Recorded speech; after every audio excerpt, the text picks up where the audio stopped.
Welcome back to Ninja of the Seas. Today, let's think about something that needs to be discussed, and it is rather urgent.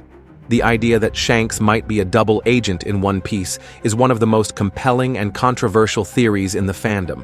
While it's not confirmed, there are several key moments and clues in the story that suggest Shanks may not be everything he appears to be. And if that's true, he definitely has some explaining to do. Shanks is one of the most enigmatic characters in One Piece, and while he has long been portrayed as a noble, balanced pirate with deep respect across the seas, there's mounting narrative tension around his true allegiances, suggesting he may not be as simple as he appears. With the reveal that Shanks is actually from the Celestial Dragon bloodline, specifically the Figureland family, the question of what he's been doing all this time, and for whom, takes on a much more complex weight. As a member of the world's most despised aristocracy, yet simultaneously a revered pirate and a Yonko, Shanks straddles two worlds that are in direct opposition to each other. This contradiction alone demands further explanation, especially as we approach the final saga of the series. If Shanks is operating as a double agent, he may be delicately balancing the role of protector and manipulator. Throughout the series, he's been shown to steer major events from the shadows, stopping Kaido from interfering in Marineford, confronting Whitebeard about Ace, ending the war before it escalates further, and perhaps even allowing Luffy to grow without intervening. These are all actions that seem benevolent on the surface. But what if they're also in service of a broader agenda? Perhaps Shanks has been maintaining world balance not out of moral duty alone, but to preserve a status quo that the Celestial Dragons, or even Emu, benefit from. His knowledge of the world's secrets, like the Will of D, the Void Century, and the nature of the One Piece, might be more complete than any other character alive, and that raises the stakes of his neutrality. It may not be neutrality at all.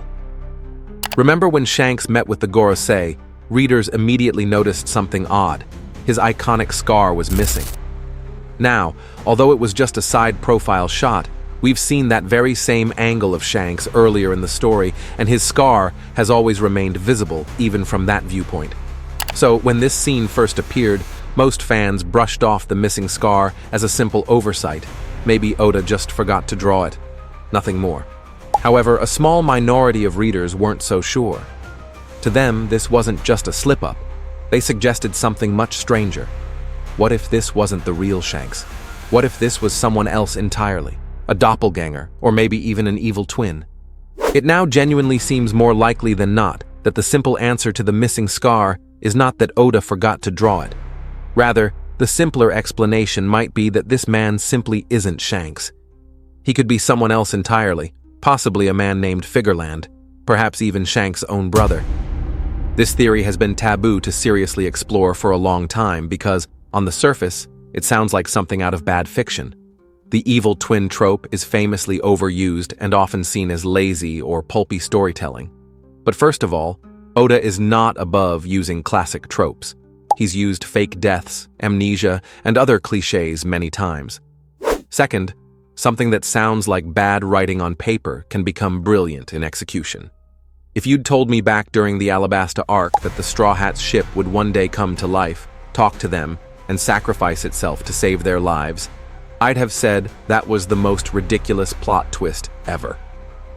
Let's start with the meeting itself between Shanks and the 𝐸𝐻. Could you ever imagine Kaido being allowed to walk into 𝐸𝐻𝐻 for a diplomatic conversation? Now, some fans argue that this meeting makes sense because Shanks was later revealed to be a celestial dragon himself.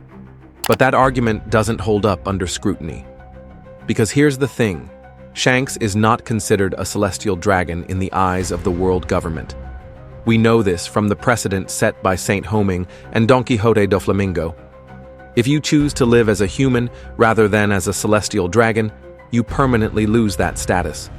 You're officially stripped of your title and rights. You can never return to 𝐸𝐻𝐻𝐻. You're just a regular mortal. That concept was literally the entire foundation of Doflamingo's character arc. His father, 𝐻𝐻𝐻𝐿, chose to live as a normal human, and as a result, the family was exiled and became fair game for public abuse. If someone like Doflamingo, who was born a celestial dragon, was denied re-entry into 𝐸𝐻𝐻𝐻, then Shanks, who was abandoned as a baby and later chose the life of a pirate, certainly doesn't qualify for special treatment.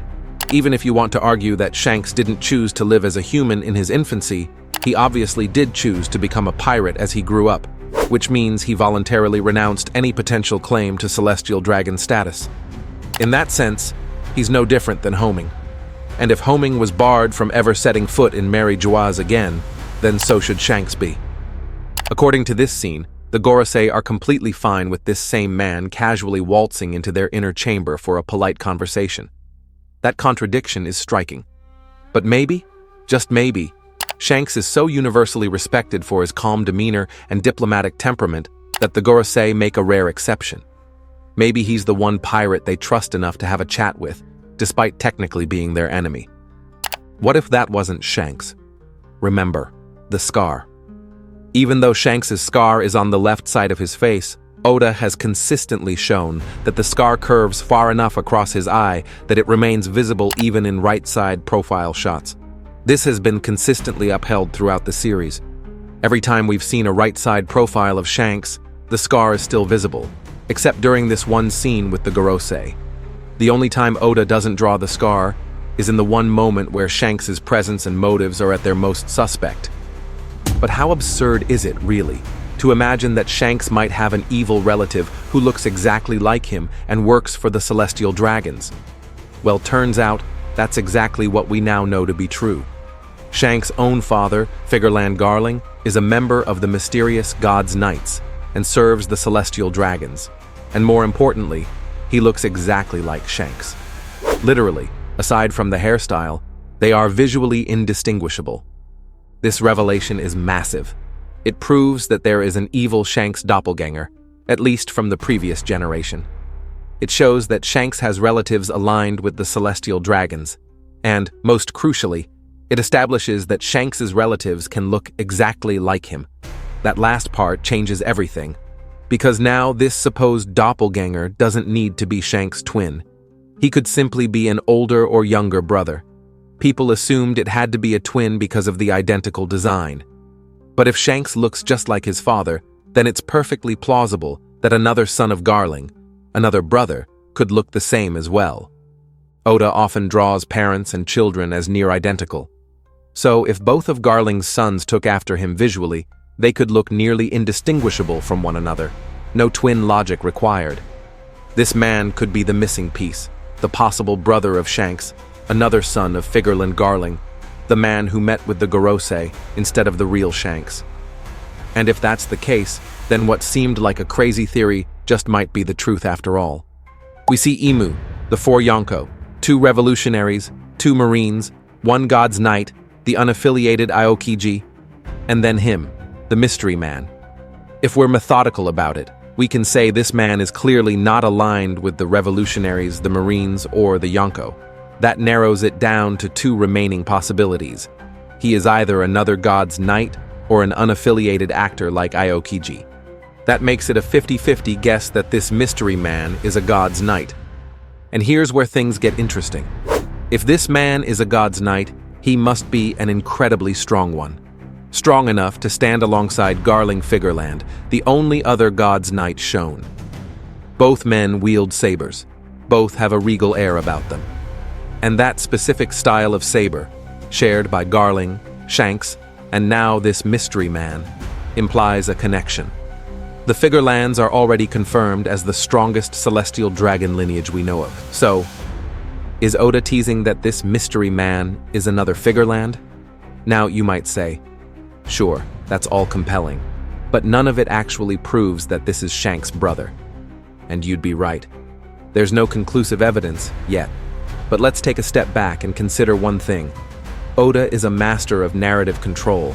He doesn't just hide the truth through omission. He manipulates the order in which he gives us clues. And that order changes how we interpret everything. And this brings us to the final, and perhaps most important, part of the argument. Why this twist would actually be good writing, and even essential to Shanks' role in the final saga. This is Shanks we're talking about, the man who started One Piece, the successor to Roger who passed the torch to Luffy. He's the only side character to get an entire movie, film Red, built around him. Does it really make sense for a character this important to just stand around and look cool, and then die? That's where the potential of an evil brother comes in. A God's Knight sibling would give Shanks a deeply personal conflict, one that ties directly into the broader themes of One Piece. Consider what we now know. Shanks was born a celestial dragon, yet chose to become a pirate. That's not just a trivia fact, that's a story foundation. Oda didn't include it for nothing. If the final war is about tearing down the celestial dragons, Shanks has to be part of that. And the most meaningful way to do that? By confronting the family and the ideology he left behind. A sibling raised by the celestial dragons, a man who inherited their beliefs, a reflection of who Shanks could have become had he not been raised by Roger instead of Garling. That is compelling. That is the perfect dramatic contrast. It's the same kind of narrative Oda gave us with Doflamingo and Corazon, two brothers shaped by opposite upbringings, one born into cruelty and power, the other into kindness and rebellion. That arc remains one of the most emotionally charged stories in the series. Now imagine that, but with Shanks. This mystery man may be the ultimate foil for Shanks, the brother who stayed loyal to 𝐸𝐸𝐺𝐽, who rose to become the most powerful of the God's Knights, and who now stands as a personal and ideological opponent in the war to come. That's not just a cool twist. It's the natural evolution of Shanks' character arc. What do you think? Could this mystery man be Shanks' brother? Could he be a God's Knight? The God's Knight, meant to challenge everything Shanks stands for? Let me know in the comments below. And if you enjoyed this breakdown, don't forget to like and subscribe.